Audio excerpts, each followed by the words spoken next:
Good afternoon. Today I'm going to be reviewing the Aerotec Forte Titanium Diver. Aerotec watches are a microband based in Malaysia, and on the 15th of February they will be launching their Kickstarter campaign at 10 AM New York time, which is 3 PM London time. The launch price of this watch will be $295. So firstly, let's look at the box that the watch comes in, and then I'll talk you through the specifications of the piece. So the watch comes in a watch box, which is protected by this outer cardboard box. And this is the watch box itself. Very nicely presented, good quality, flawless stitching throughout. And I think this makes a credible alternative to the default option of using a plastic or cardboard watch box.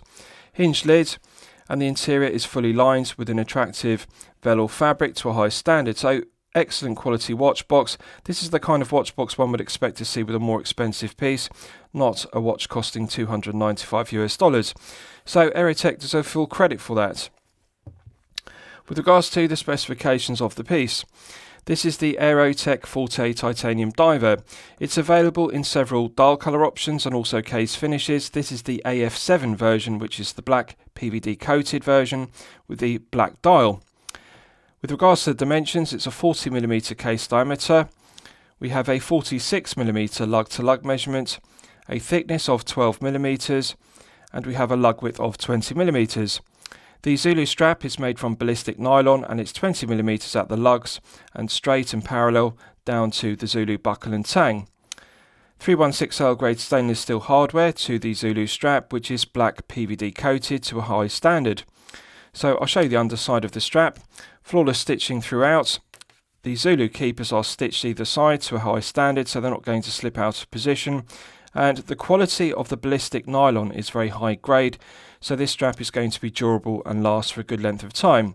Plenty of holes in the Zulu strap to allow for fine tuning the adjustment, and also plenty of length. It even fits up to my 8-inch wrist, which is very impressive. So with regards to the rest of the specification, we have a double dome sapphire crystal with clear AR coating on the underside, and the clear anti-reflective coating does an excellent job of reducing the glare and the highly reflective nature of the silver applied indices and the silver broad arrow style hands. The broad arrow style hands remind me of Omega hands, and they're clearly legible. I like the design, and they work very well with the contrasting red sweeping second hand. I like the fact the dial isn't over-branded with unnecessary text or specification. We simply have the Aerotec brand emblem at 12 o'clock and the silver framed date complication at the 6 o'clock position. So the symmetry of the dial, the functionality, the legibility are all outstanding, and the white contrasting chaptering, which is fully indexed with minute ticks, is clearly legible. So very nice dial execution. The dial has a sand textured finish to it, which adds interest to the matte black dial, and the legibility is very good. The fact it's a textured sand finish matte dial also helps to reduce the glare and the highly reflective nature of the underside of the double dome sapphire crystal. So the bezel, the case and the caseback are all made from titanium, which is 30% lighter than 316L grade stainless steel, and that is immediately apparent when one picks the watch up, because it only weighs 79 grams on this Zulu strap, so it's significantly lighter than a 316L grade stainless steel dive piece would be in the same 40mm case size. So let's test the bezel action. 120 click unidirectional bezel, as one would expect. Good firm resistance to it. It feels like a Steinhardt Ocean 139. Nice loud audible clicks. It feels even all the way through the 360 degrees of rotation. No lateral side-to-side play whatsoever. No back play whatsoever. So it's a good, tight, well executed bezel action. It feels crisp. I like the solid, loud, firm clicks to the ratcheting mechanism. Let's just check the alignments. Excellent.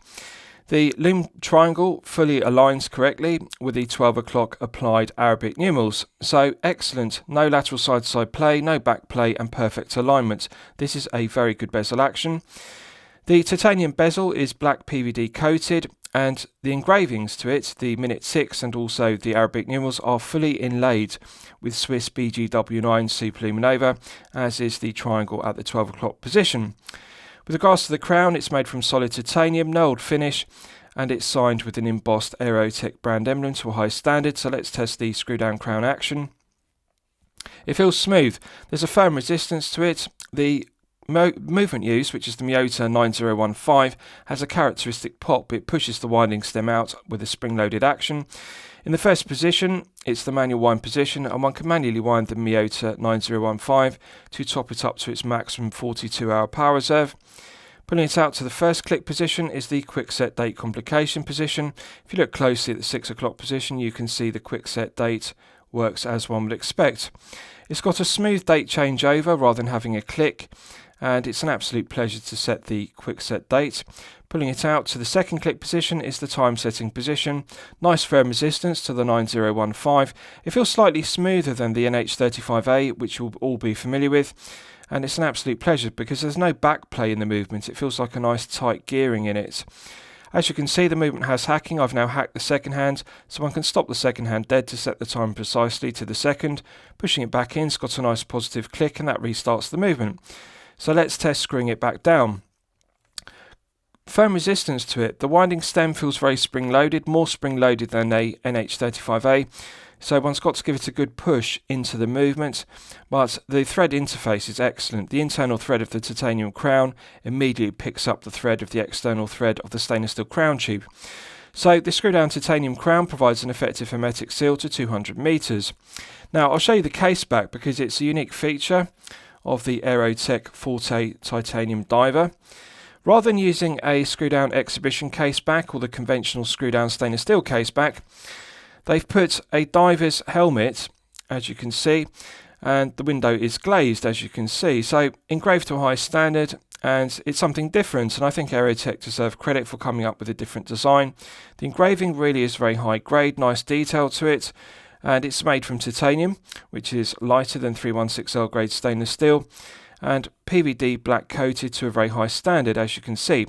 So the screw down titanium Caseback provides an effective hermetic seal to 200 meters, which is very good. So just bear with me and I'll put the Zulu strap back on, and then we'll do a Lume test and we'll see how the Lume performs when it's charged up to the absolute maximum. Right, so as always I'm going to use my 100 UV LED torch to charge it up to the absolute peak. Right, so that's now fully charged, and as you can see, it has not disappointed. So this Aerotec Forte diver uses Swiss BGW9 Super Lume Nova throughout.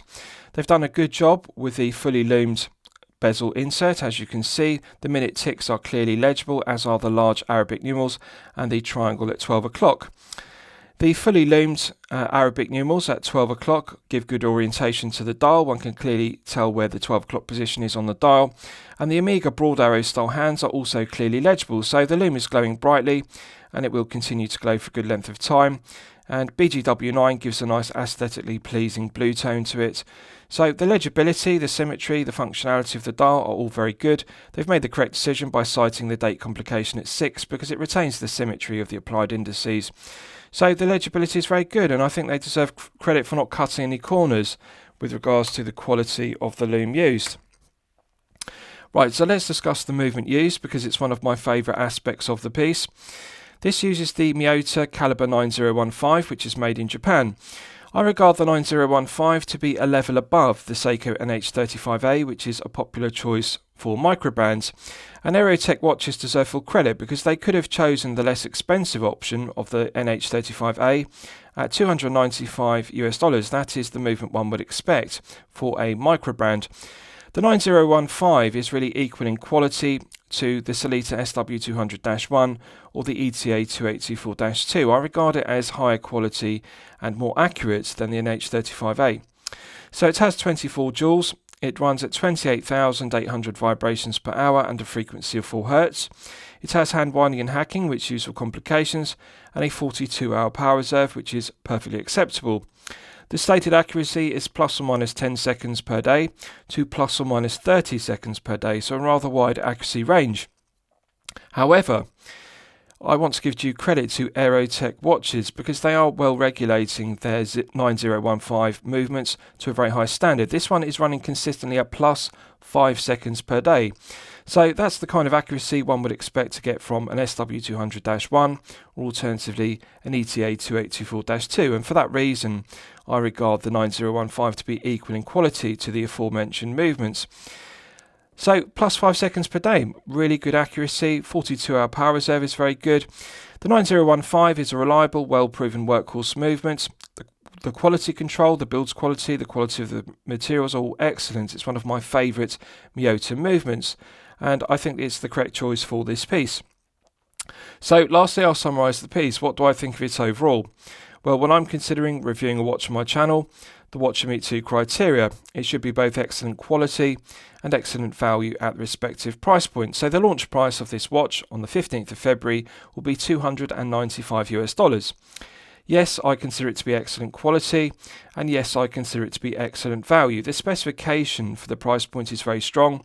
Fully titanium case, titanium bezel, titanium caseback, Swiss BGW9 Superluminova, fully lumed throughout, and we've also got a good quality movement, the Miyota 9015. So there are three key elements I look for when evaluating a watch: bezel action, crown execution, and lume performance. And as I've demonstrated, the bezel is good, the crown is good, and the lume is also good. So those three key elements have been satisfied, and therefore I'm going to declare it a champagne watch for lemonade money. I hope you've enjoyed my review of the Aerotec Forte Titanium Diver AF7 version. Please feel free to post your own comments below the video. Thank you very much.